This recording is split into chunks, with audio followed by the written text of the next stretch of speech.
So how do you make infinite energy from a black hole? I'll tell you. So if you put something like a charged metal sphere, positive or negative, either one, and you toss it near it,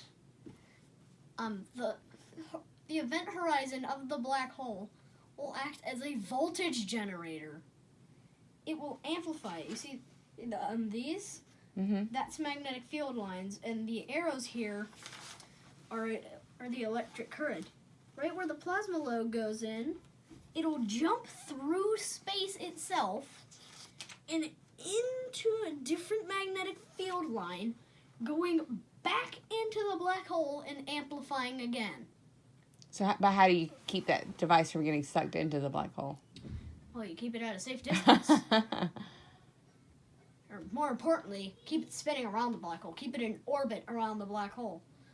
At a distance where you can transmit the energy like via some sort of light, like any kind of light, and it will go through a power generator, well, a photoelectric cell, I guess, where it would go into the cell, hopefully have hyper efficient solar cells,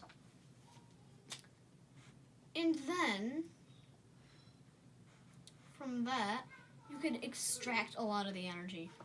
Or if you let that massive battery charge up from it, then you could, in theory, have the world's greatest battery. Sounds easy enough. Let's do it.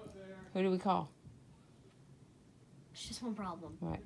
The closest black hole is like a few million light years Oh, away. that does sound like a problem. Yep. But, problem solved, scientists have been able to make, I think I know what you're doing, scientists have been able to make mini black holes Oh. in particle accelerators where there's so much dang energy that it will condense into a micro black hole. By micro black hole, I mean like atomic-sized black hole.